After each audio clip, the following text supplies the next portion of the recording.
What is up, guys? It is KikiZilla101 here yet again, and welcome back to Paleo-Reviews. Today we're going to be doing a review on the Safari 2019 Allosaurus, which is a brand new figure that Safari kindly sent over to me themselves for the hashtag HowISafari campaign. So I have to give them a massive thank you for sending this guy out to be reviewed. So without further ado, let's get into some facts about Allosaurus itself. Allosaurus was the most common, one of the largest, and was likely the most dominant predator in the Morrison Formation of North America. Allosaurus could grow up to 33 feet long as an adult, but if you take into account Allosaurus maximus, or aka Saurophaganax, which is a now commonly assumed dubious genus, then you could assume a 35 to 36 feet adult length, at least for that species. New evidence suggests that Allosaurus could have used its top jaw similar to a hatchet, slamming it down into its prey. And on top of all of this, since many of the Allosaurus fossils have been found in groups of multiple individuals, and their very heavy presence at fossilized tar pits, it's very likely that Allosaurus was actually a pack hunter.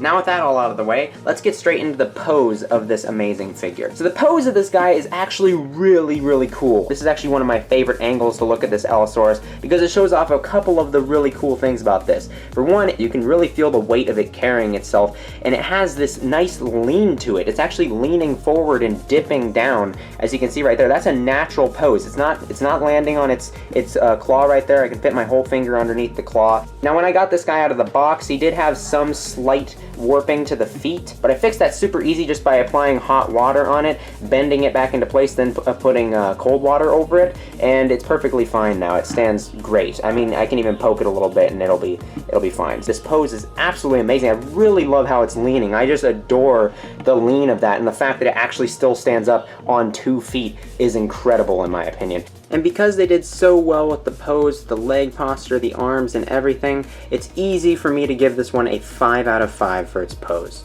Now going into detail, this figure is ridiculous. It has some of the best scalation that I've seen in a long time from Safari. I mean, these scales are so tiny. They're throughout the entire body, and they're mixed in with some amazing soft tissue they have just spread around it. I mean, look at the musculature on those legs, and then the wrapping of the skin around the tail and the belly, and even the neck. There is a couple things that bug me about the detail, and that's that some of the teeth just kind of seem like they disappear a bit. I think that part of this is down to the paint job. As you can see here on the bottom jaw especially, I think a lot of the teeth just kind of get lost. From the side you can see them a little bit more. The only other thing I could find was that the detail does seem to kind of disappear just a smidge in the inside of the hands. Besides the inside of the hands kind of losing their detail, and the teeth could have been a little bit more defined, really there's nothing wrong with this guy, and just for those 2 minor flaws, I can't bring myself to really bring it down a whole half point. So this guy's gonna get a 5 out of 5 for its detail. Onto paint job. This is one of the aspects that I really adore about this figure a lot, mainly because of the color scheme. I mean, just look at that. I love the natural green, and then the white with the black, and then the red crest. I mean, red is just classic for the crest, and I really do love the black socks. The black socks are really great, and that does give them an excuse for not really painting the claws a separate color. This also reminds me of Safari's 2017 line, which started introducing me to the fact of just how cool the color white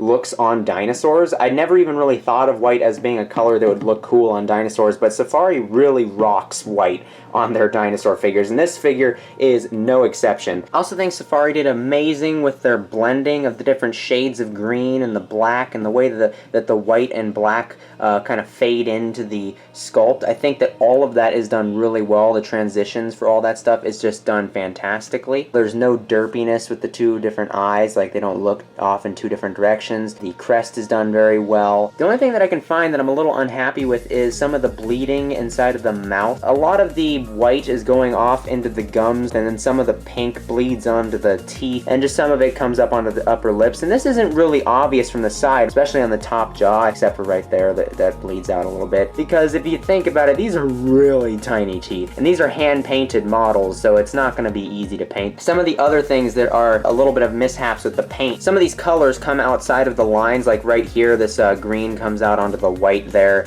and then here some of the green doesn't even fill in the black lines. lines. Also on the legs here, the stripes are a little inconsistent. If the patterning on this leg, it's actually really different from the way that just the stripes on the top of the leg here and then just two big black bars. I don't know why the green stops here. I don't know why the green wouldn't just connect there. That is a slightly odd choice, but when you actually have it in hand, you barely notice it. And also something I was shocked about is the durability of this paint. It has not gotten a single scratch on it since I've gotten it. There's been a couple times where I'd bump its tail into the wood here. That would definitely scratch some of the other figures. So outside the mishaps on the tail, the inconsistent patterns on the legs, the questionable design with the white coming over the arms, and the bleeding on inside the mouth, overall this guy is extremely beautiful, naturalistic, and just phenomenally well painted, and so that's why it's going to get a 4.5 out of 5 for the paint job. Finally, we have Paleontological Accuracy. This is one that I'm a little bit more experienced in because I'm a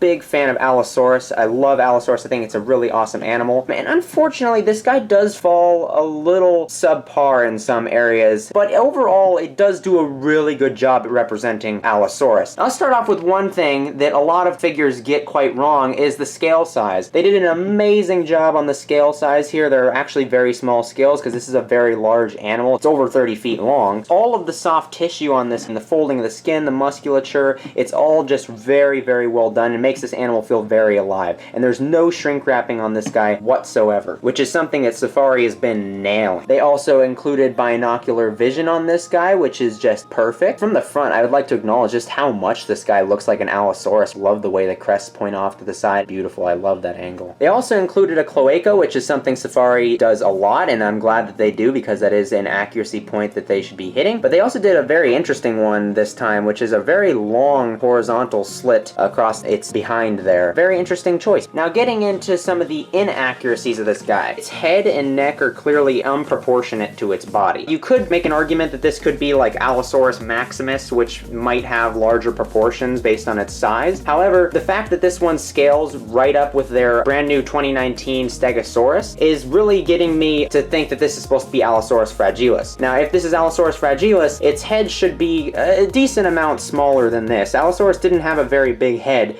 for how large of a carnivore it was. It had also a pretty long neck, a longer neck than this one. So the head should be a little bit smaller, and the neck should be a little bit longer to represent Allosaurus fragilis accurately. There's also the lacking of a thumb claw. That isn't that big of a deal. I actually saw Safari comment on another YouTuber's video saying that this was because they wanted to make sure that the figure was child safe, and this is something we already knew for a long time. We've seen on other Safari figures, and so I'm not going to hold that against them at all, but I did just want to bring it up. Also, some of the other bigger issues are general proportions of the body. This chest is way too wide. On Allosaurus, the two shoulder joints here and the arms much closer to the center of the chest than they are here, so he definitely has a much wider chest than he should, but that isn't too distracting unless you look at it from the front. You can notice it, or from underneath, but overall, I mean, it doesn't look too bad from the sides. The other thing with the general proportions, just overall, the Allosaurus is pretty wide, too bulky. The Allosaurus is a very athletic animal and had much more lean proportions. So this heavily built is what I'd say. It's not necessarily fat, but just the proportions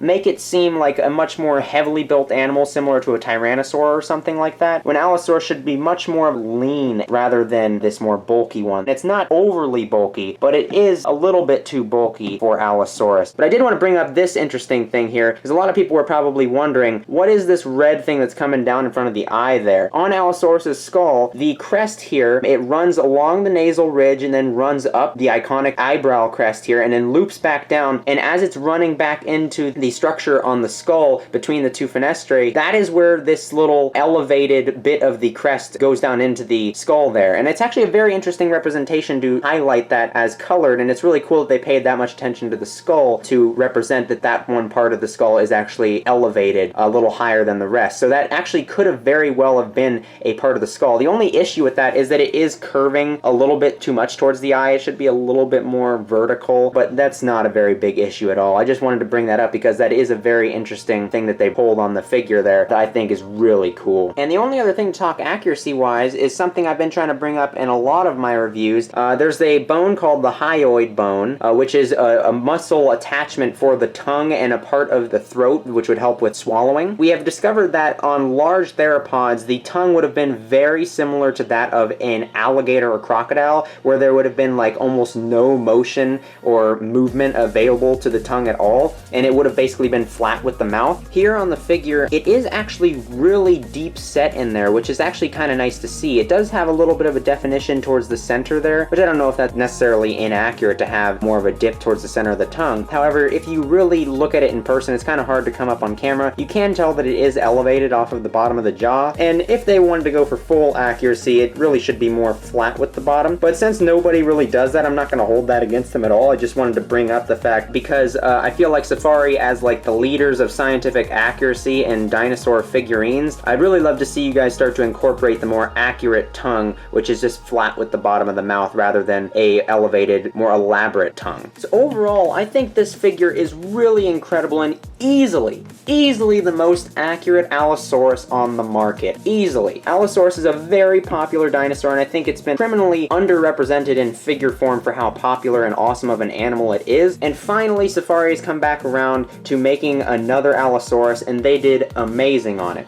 It does have some objective flaws with the accuracy, which is a little unfortunate. However, I do think overall this figure does a really amazing job at representing Allosaurus, and I am really happy with it. I would have liked to see the proportions be a little bit more lightly built rather than the more heavily built like a bigger animal, and maybe the shorter chest and just the head and neck proportions be a little bit more accurate. Other than that, everything on this guy is very minor, and a lot of it is very accurate and very impressive. I'm really impressed with how they added in this little red extension onto the crest there on the face. I thought that was really cool. So overall, this guy is going to be getting a 3.5 out of 5 for accuracy, which is still a very good rating. It is a little bit lower than some of the other Safari figures because of the proportional flaws, but it is still an amazing figure nonetheless. This Allosaurus figure is about 10 inches long, about 3.5 inches tall at the highest point, which is actually the top of the tail here, and about 3.5 inches wide. For our control size comparison, we have our Safari Ltd 2015 U Tyrannus, and filling in for our other control size comparison will be my Leopard Gecko Jack. Here is the Safari 2007 Allosaurus, which shares actually the same base color, which is a green, and I think it kind of makes a cool comparison to show how much Safari has changed and improved. Is it like 12 years since they made this one? Wow. Another Allosaurus I can show is their older 1996 Allosaurus, and I think these two actually share a really cool comparison. If you look at both their skulls, their crests are near identical, except this guy only has one bump over the nasal ridge, and this guy has two, which I think is a really cool aging comparison. Here it is next to the 2017 Safari Ltd Tyrannosaurus Rex. Here's the new Allosaurus next to the 2012 Safari Ceratosaurus. And unfortunately, since I don't have the new 2019 Stegosaurus, I'll just bring out the 2007 Safari Stegosaurus, which is a little small compared to this one, since this Allosaurus is about like 1/35th scale, not quite 1/40 scale like this Stegosaurus figure. Here's the Allo next to the 2017 Safari Diplodocus. And then we have the Allosaurus next to the new 2019 Camarasaurus. Here's the Allosaurus with all of the Safari Morrison formation stuff. Safari, please make more Morrison formation animals. Now, as with all of Safari's figures, you don't get anything extra with your purchase of your Allosaurus. You just get the figure, and so for that, this figure isn't getting any bonus points, but that means that we can jump straight into the final rating of this figure, which is going to be a whopping 18 out of 20. That is just 2 points away from perfect, or a perfect score at least. Now, this guy did take a bit of a hit for the accuracy category, but overall, you guys really can't let that turn you off from this figure, because this is an amazing figure. When you put all of the different categories together and mix it up, it just comes together with a beautiful culmination of over 10 years of waiting for a brand new good Allosaurus figure, and this one delivers. I really honestly think this might be my brand new favorite Safari Ltd figure of all time. So now I have to give a huge thank you for Safari Ltd sending out this figure for me to review it. I love this figure so much. I hope you guys go out and buy this figure, because I know a lot of people have been kind of overlooking it, and if you guys are interested in buying it or any of Safari's other products, you can go and do so at safariltd.com or amazon.com/safari. And thank you guys so much for watching this video, and I'll catch you guys in the next one. Bye-bye.